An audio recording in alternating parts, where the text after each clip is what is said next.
Hey there, everyone. Jessica Ramesh here, International Living's Panama editor. Happy Friday. I hope you have some nice plans for this weekend. Maybe you're already celebrating this weekend. And I thought today we would take just a little bit of time to talk about costs here in Panama. What is the cost of living? What can you expect to spend on a monthly basis? What will you have to pay in terms of utility, and what about rents in different parts of the country? So I thought we could take a look at some different regions in the country, and then when we finish up this video, I will post a link to a sample cost of living chart so that you can have that for a reference. And hopefully this time I'm going to be able to see your comments as they come in, because during my last live, they usually take a little bit to filter through, but during my last live, Facebook just didn't show me any comments at all, and I do like to get to any questions if we can. So if you're out there and you're watching and you can hear me and see me, let me know, post a little comment, and then I'll be able to see whether or not that is working. Hey, Antonia, thank you so much. Okay. We can see the comments this time. I'm so excited. All right, so let's go ahead and start with Panama City. That's where I live, and before you tune out, I'm going to talk about different regions in Panama, but just keep in mind that if you do live in some of the beach towns around Panama City, then you do also want to know what's going on in Panama City, because it's very likely that you will come into the city for a little bit of shopping now and then, or maybe even for entertainment now and then. Now, as I mentioned, I live in Panama City, Panama, and truly you tend to choose Panama City if you really just want that cosmopolitan city life. A lot of our expats, particularly within the retiree expat group, like having access to Panama City, but choose communities immediately outside of Panama City, which works great because then you can have access to beaches and you can have access to the countryside. Hi, Sky. And so you really get the best of multiple worlds. A few people, however, like me, just really want to be in that cosmopolitan city. And so we do tend to spend a little bit more than expats do in other parts of the country. And for me, I chose Panama City. Hey, Jamie. Hi. Thank you. Oh, hi, Antonia. Okay, good.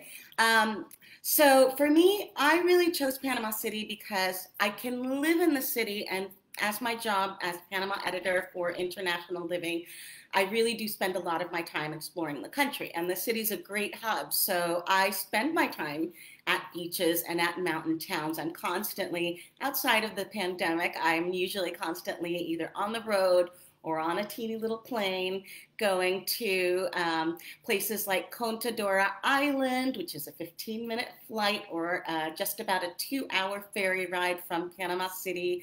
Mountain towns, I can be in a mountain town like Cerro Azul in as little as an hour's drive from Panama City, heading east toward the airport and then north into the mountains. So it is a great hub if you want to be able to experience all that. And quite a few expats who choose to live in Panama City may even have a small apartment in a mountain town or in a beach town, and then kind of alternate spending the week here, weekends there maybe. And some people do the opposite. Some people will live places like Coronado Beach, which is an hour's drive west of Panama City, and then come into Panama City for social events or for weekends.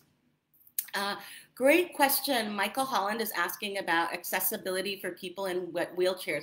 We're still pretty behind when it comes to that. It's gotten a lot better in Panama City with new sidewalks, with crosswalks, with pedestrian bridges. So I've definitely seen tons of improvements over the past 10 years, but we're definitely not listed as one of the best cities in the world for anybody who is using a wheelchair, whether full-time or part-time. And you are still going to find some challenges, some areas of the city that don't have sidewalks, or if they do, they're crumbling. So it can be really difficult to get around, unfortunately.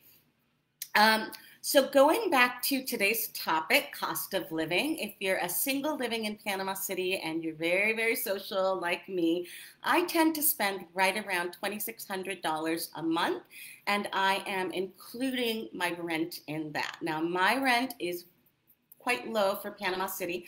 I don't have one of those condos overlooking the Pacific Ocean, so I'm only spending $750 a month on rent. And I really lucked out. I found a great apartment on a pretty residential street, which was great during the pandemic because I could just take walks around my area. And I have 4 bedrooms and 3.5 bathrooms, which is pretty large for Panama. Apartments tend to be typically a little bit smaller, around 1,000 square feet is quite common here. Now you can spend on rent in the city anywhere from what I'm spending, $750 to $2,000 a month for those ocean view condos in areas like Paitilla on the water. But the sweet spot where I find the most really good value rentals tends to be between $1,000 a month and about $1,500 a month. So again, I'm spending about $2,600 a month, including my rent, and I'm not really denying myself anything. So I do travel at least once a year outside of Panama. I do travel quite frequently within Panama to little beaches or mountain towns. And I also go out to eat, sometimes as much as 4 times a week. So I'm allocating a large portion of my budget to outings. Now, the reason Panama City can be more expensive is because there's way more temptation. If you're living in a more rural town where they don't have the opera coming to town and they don't have the ballet, then you might find that you just don't have as much to spend on. And certainly you can live in Panama City on much less if you're not spending on those things. But again, people tend to choose Panama City if they do want to do those things. So, and in terms of going out to eat, I have places where I can grab a breakfast for $3. And I have places where I might spend $10 on a really nice cup of coffee and a wrap, a place like a Starbucks, but I tend to frequent, we do have Starbucks here, but I tend to go to the local coffee brewers, places like Cafe Unido, which is pretty upscale, but you get the free Wi-Fi and the nice ambiance. I take my laptop and work there, so I might spend a little bit more there. And then dinners. I can spend as little as $20 on dinner with wine. Some places here you will spend $40 to $60, and they're really geared towards wealthy Panamanians or tourists. It's really up to you, but we do have everything to choose from and every cuisine, from pizza to Vietnamese to Italian to Korean, you name it, and we have it here. The only thing I've noticed that we're missing is we've never had an Ethiopian restaurant that I know of. So that's Panama City. Now, in terms of utilities, what are we spending? And this is not going to vary a great deal anywhere you live in Panama. It's not like you're going to pay way less in electricity living in a more rural town where you might save a lot because your cost of rent is lower. But your utilities are pretty much going to be the same wherever you are and are going to depend, as far as power goes, on whether or not you feel the need to use air conditioning. My power bill tends to be between $60 and $100 a month. I did have one air conditioning unit in the bedroom up until very recently.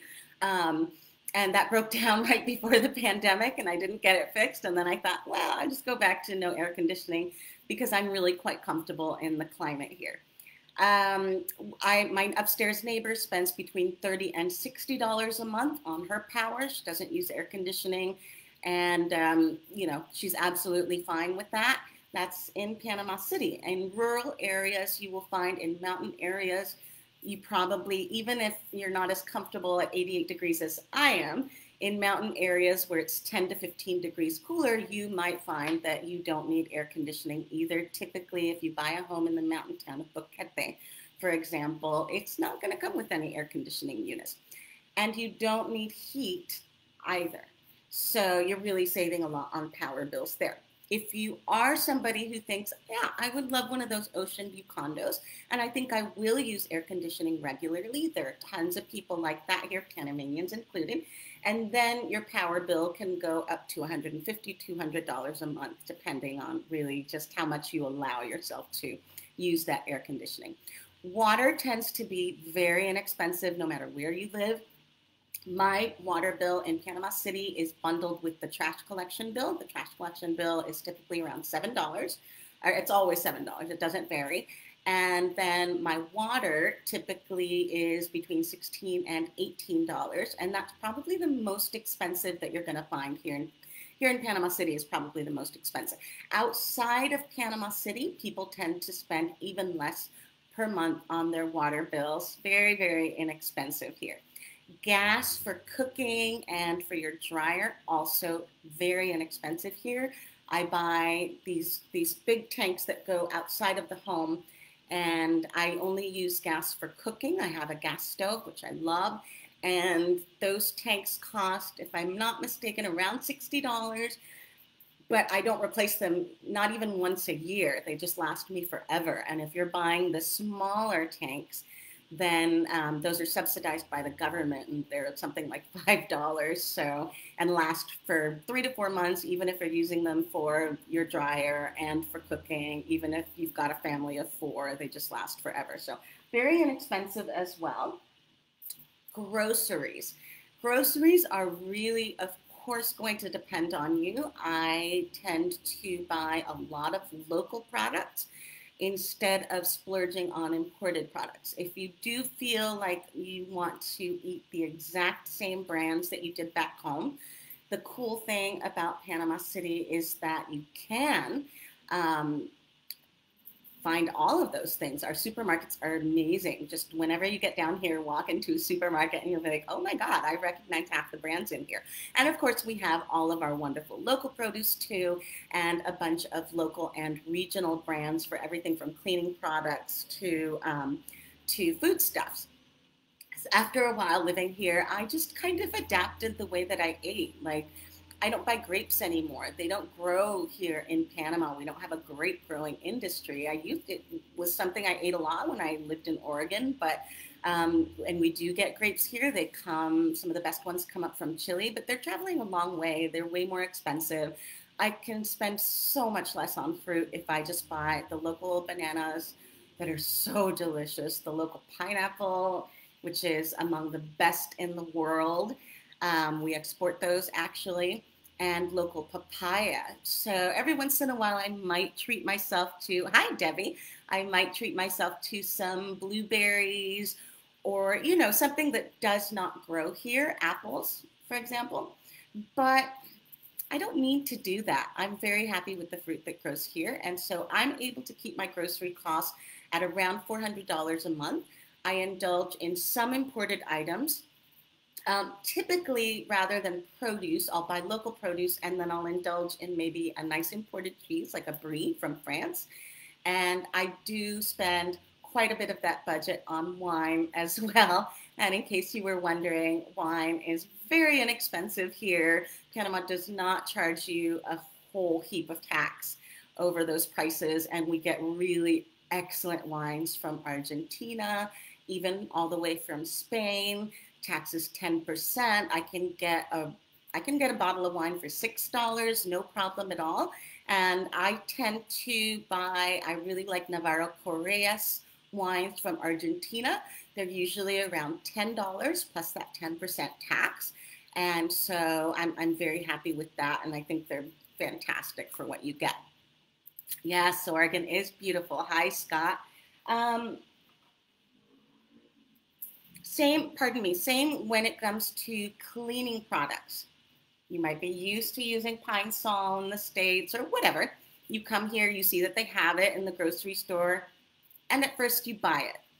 But after a while here, I looked around and I saw the locals were buying a local brand called Mistolin, and it costs half as much. So I thought, well, I should just give this a try, right? And see. Cleans just as well. And then I moved on to the vinegar. Sometimes I do vinegar as well. They sell the cleaning vinegar here as well. They sell eco-friendly products as well. So again, I switched to the regional brands. As you're living here, typically your costs will go down. When you first move here, they'll be a little bit higher. Then you learn about the local and regional products, and your costs start going down. Yeah, thank you, Debbie. Okay, so that's groceries. Let me give you some examples of prices actually for groceries. And I do sometimes get asked if we have like organic produce, and it's becoming much more readily available here. So we do have an organic section at my favorite supermarket chain, Reba Smith. And for example, I saw red cabbage that was on offer at $4.96 a kilo, which is about 2.2 pounds. If you bought organic, the regular stuff from farms in the mountain town of Cerro Punta, which I think tastes amazing, is half the price. I recently saw 4 organic apples for $12. Non-organic apples range from 30 cents each for small golden apples, or if we get the big Fuji's in, then 70 cents each. But again, they don't grow here, and I tend to buy what does grow here. So, bananas, $1.10 for 2.2 pounds a kilo. It just doesn't get much better than that. I always have fresh ones on hand here. Do we get specialty items like gluten-free breads and soy meat products? We get all of that stuff here. It's not going to cost you less than it did in the States because it is coming from the US typically, or even as far afield as Europe. Your Ezekiel brand breads or some of the gluten-free breads can cost $6 to $9 for a loaf of bread, whereas the local regular bread is less than $3 for a loaf. So, and if you want to splurge, you want that better quality, you can totally do that. I also started buying some other grains that are a little bit less expensive, like oats and quinoa, and the local barley is wonderful. I mix that with the quinoa. Okay, so we've talked a lot about groceries. Let's move on to entertainment.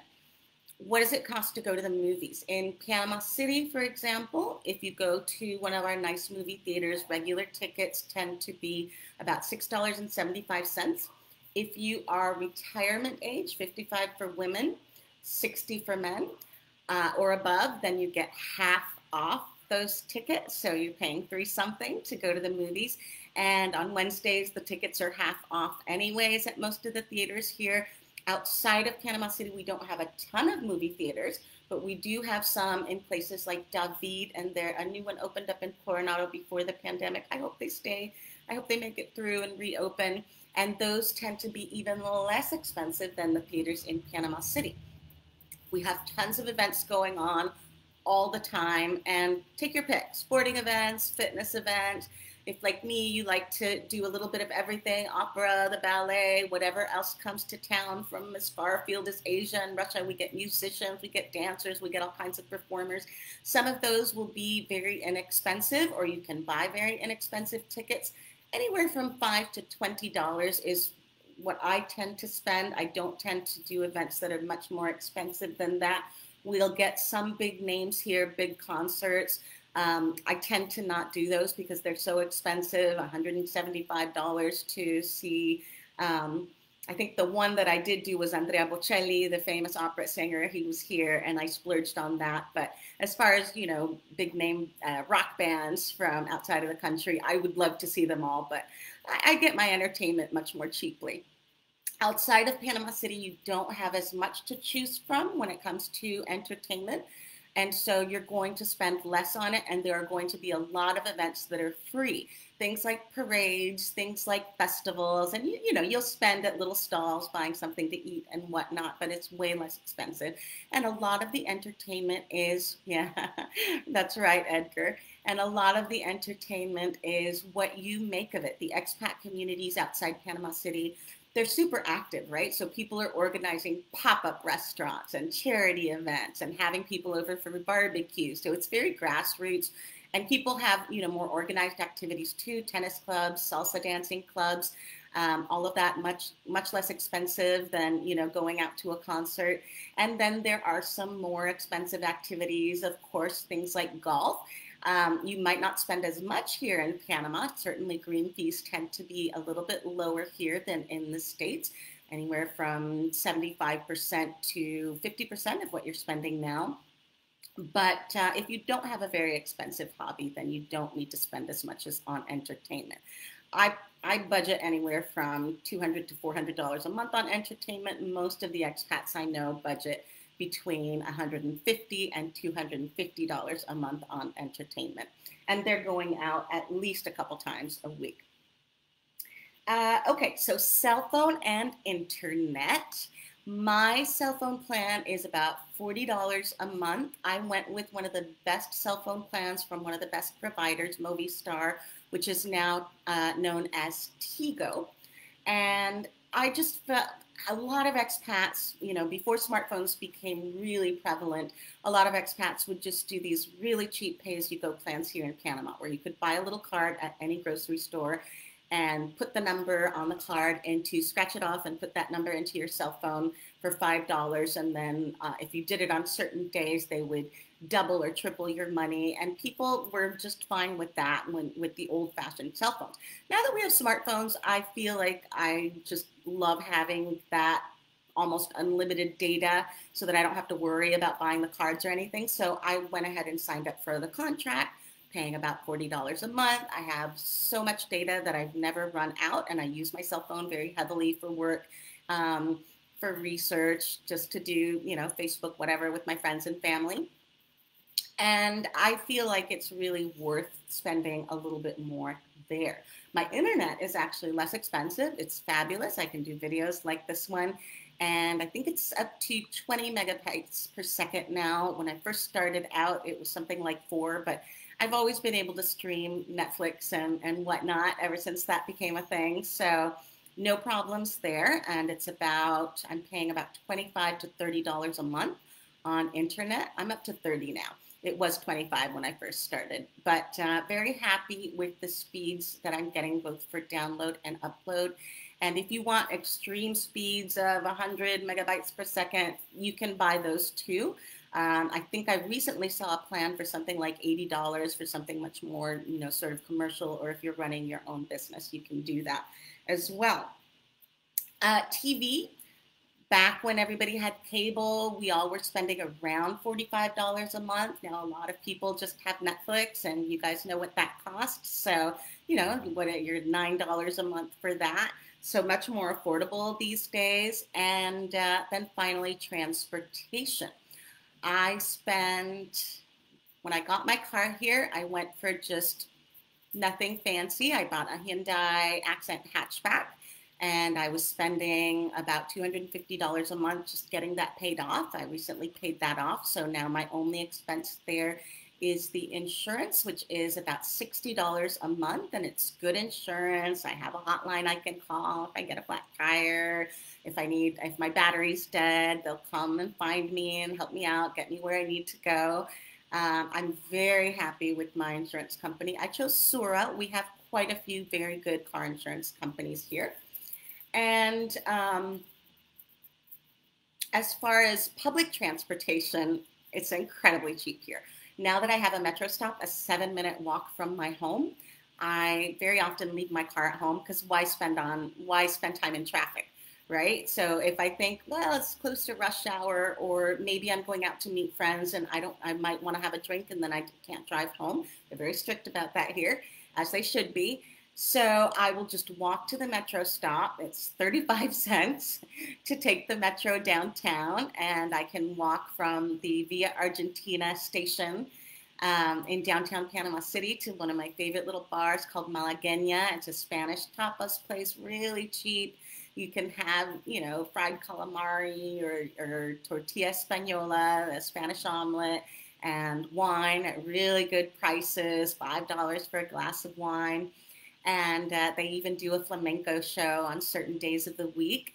And then I could take the metro home, but I typically will stay out a little bit late. And then I like the safety and comfort of Uber. We have a couple different services like that. We just got a new service called Mover, which is just women drivers. I'm definitely going to try that out as soon as I get a chance.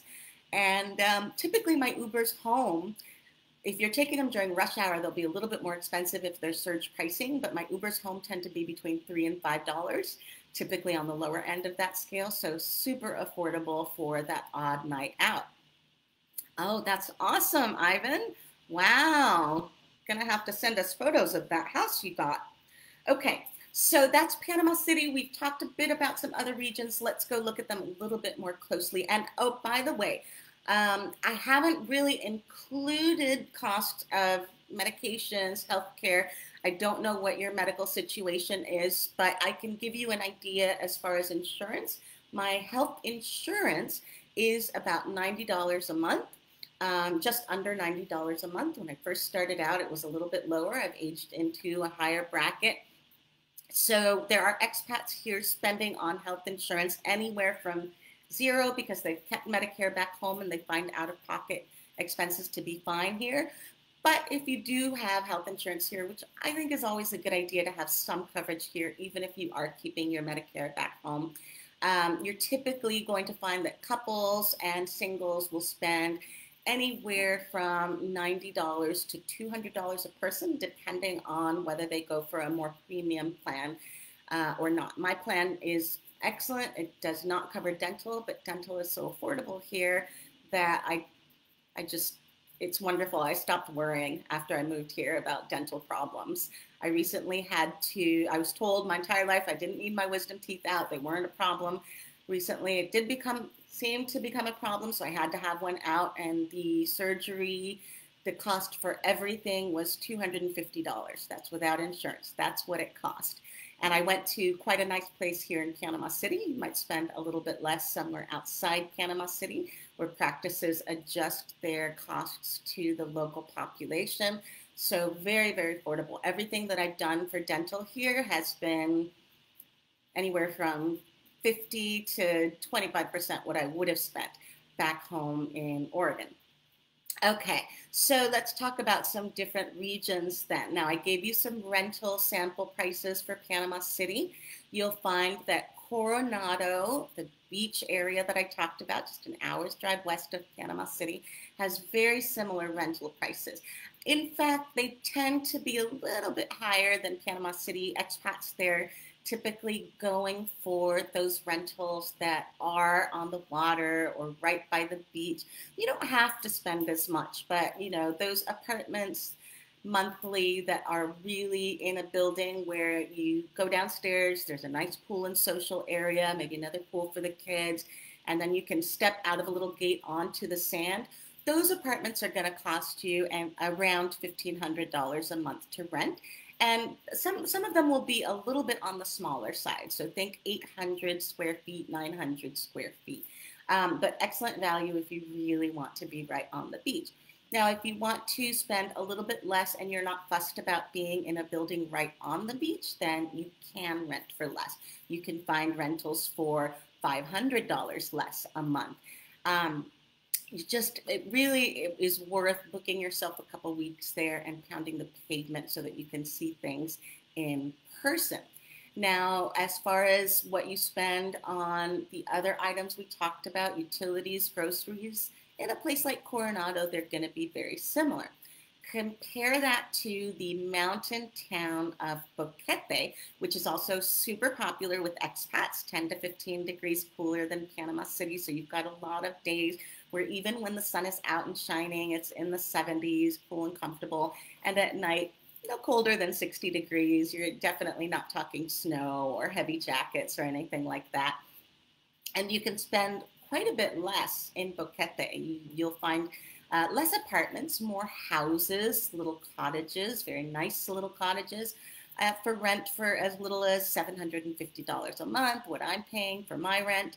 And again, it depends on whether you want something a little fancier. You can find rentals that are $1,200 a month and that are built with that US customer or Canadian customer in mind. Maybe have a bigger kitchen, more of an entertaining kitchen. Whereas your typical Panamanian style cottage will be very solidly built and very nice, but they tend to be semi-closed off kitchens, maybe with a pass-through. Panamanians all over the country very often do have help.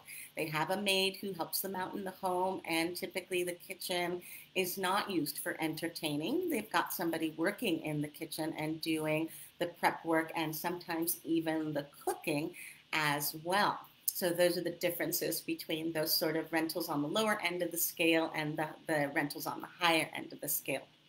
Again, this is a place where you might not need air conditioning. Certainly, most of the homes don't come with it. Most people find that it's nice, cool, comfortable mountain weather. I like to have a fan for air circulation. That's very, very common there. And then big terraces are very common there. So a lot of people have their entire living room set up out on this big terrace, and life is lived very much outdoors. So you're not spending a ton on electricity. Your electricity bill could be $50 a month, or even a little bit lower in a place like Boquete. And there are mountain towns where you can spend a little bit less. There are places right outside Boquete, like Volcan, which is one of my personal favorites, where the rentals are even less expensive. Very common to find a rental, a little cabin, a wood cabin for $450 a month. There's a nice little expat community there, not as big, not as involved as in Boquete, but certainly, enough that you can have some fun, that there's a little expat hangout, and there's always at least a couple expats who are musicians and will play music on the weekends, live music on the weekends. So definitely enough to do, and it's a little bit cooler than Boquete. I absolutely love that.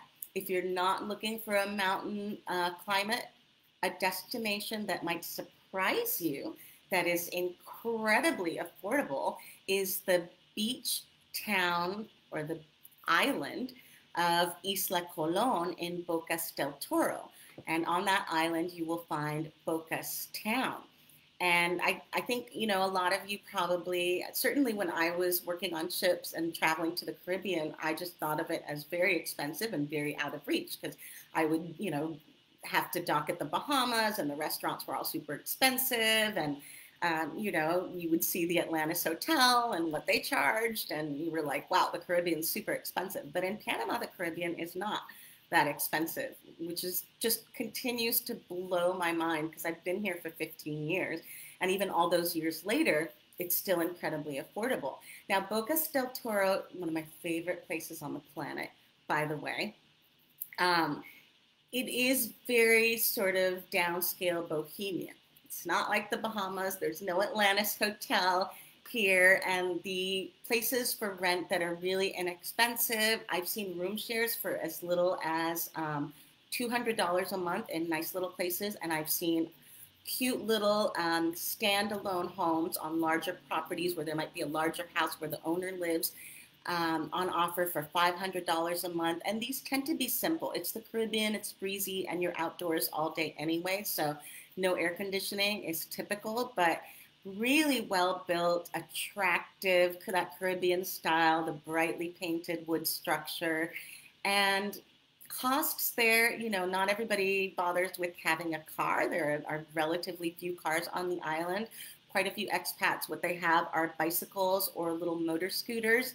And I have a friend a couple that lives there, they have a motor scooter. They spend like $10 a month on fuel, and they buy their motor scooters used. Every once in a while, the salt air will just finish it. After 3-4 years, you've got to buy a new motor scooter. But they don't spend much on it, and they don't spend much on fuel or maintenance. So it's incredibly inexpensive. And groceries, you spend a lot less. You don't have as many imported items to spend on. Wine and things that come from the mainland, a little bit more expensive, but not prohibitively so, not a huge difference. So that's a surprisingly affordable beach destination, even more affordable than Coronado, which we talked about just a moment ago. Now, I've kind of gone long here. I have so much to say when it comes to cost of living, and I've been here so long and documenting it for so long. But let's see if I have any questions here. We talked a little bit about disability and wheelchair use. Terry, yep, we talked about cost and electric and bill cost. Health insurance, Dennis, absolutely a huge issue. And we do have a Facebook video on health costs as well. Check that out. Carlos, our crime rate's low. This is one of the lowest crime rates in Central America. And I live in Panama City, which is probably the highest crime area outside of, Colón, Panama, which is the one notorious area. But anyways, I live in Panama City alone.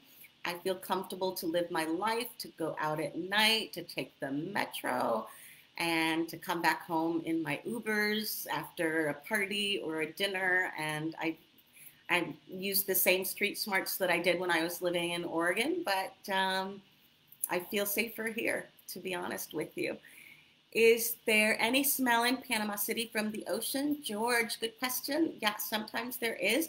There was actually a massive bay cleanup project that we started quite some years ago with assistance from the government of Japan. Thank you very much, Japan. And that project is nearly completed, and we got new sewer systems put in, new treatment plants put in.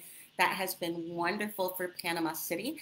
And very frequently, if we do get a smell, it's a low tide smell like you would get in any bay. But yeah, definitely for me, not an issue.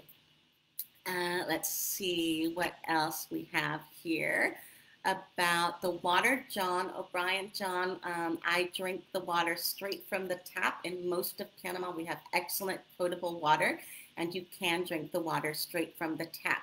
Now, a couple exceptions. I mentioned Bocas Del Toro. In island locations, I tend to not drink the water straight from the tap.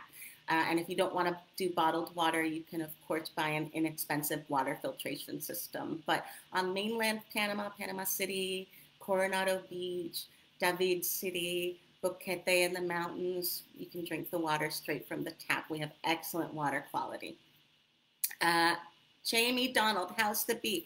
I am vegetarian, but I hear from people that actually beef is not one of Panama's best items. People rave about the pork here, the pork belly here. Those items tend to be very good. People say that in general, meat here tastes great. Doesn't taste like it's pumped full of, I don't know, hormones, chemicals, whatever it is, but I don't eat them. You do, however, get imported beef. So if that's an issue for you, you can find what you want here at any supermarket. Let's see what other questions we have here from you guys. Thanks for posting all these questions, you guys. Scott, do I feel like an outsider here? People are super friendly here. I've never had anybody make me feel like an outsider or like get angry at me for speaking English in a public place, which can happen in some countries. Never had a problem with any of that here. And Panama's always been so international that it's really easy to integrate. Betty, as far as the cost of purchasing real estate here in Panama City, you can still buy apartments for as little as $145,000. Typically, though, the type of apartment that an expat will go for will be in the $180,000 to $200,000 range, the same being true of the Coronado Beach region. But again, if you're not wanting to be right on the water, you can save a lot and spend closer to that $145,000 range for nice apartments and still, central nice areas where you can easily get to the Bayside Promenade if you're talking Panama City, or drive to the beach if you're talking Coronado. And, I do expect prices to go down a little bit because of the pandemic. So we'll see where we land, but they already were coming down. So I don't know if it'll go a lot lower than what they are already. Okay, Jamie says, my phone bill is about a third of what yours is in Canada. Good to know, Jamie. Let's see what other questions we have from you guys here. Denise says, I live in Bella Vista. All she is saying so far true. Thank you, Denise. Thanks for chiming in. Let's see what else we have here. Norman says, I heard the bathrooms are different than the US. Should I be scared? I haven't noticed anything different. And I'm Indian. My heritage is Indian, and I lived in India for a while. And I was scared sometimes with the different kinds of bathrooms because they have the little squatties in a lot of places still in India. But here in Panama, I haven't noticed any difference. They seem the same to me. And we have a question, is it LGBT friendly here? We have a large LGBTQ community in Panama, and not just in Panama City. Some of our really small traditional Panamanian towns like Las Tablas, which is where our most popular carnival takes place every year, also has a large presence, and carnival Definitely, you always have representation of that LGBTQ community there. So that might be part of the reason that the locals are, very friendly, not phased, not looking at you weird for being you. And we are behind in some matters, however. For example, there are a lot of countries in Latin America that have already passed gay marriage bills, and in Panama, that's just kind of sitting in limbo. So I'll definitely post about it if we see any movement on that. Denise, very friendly, as she says. All right, guys. Well, I've definitely taken this a lot longer than I normally do. Thank you so much for joining me today. And thank you again for all of those wonderful questions. All of your questions and comments were fantastic. I hope you have a great weekend. Be well, stay safe, and until next time, bye.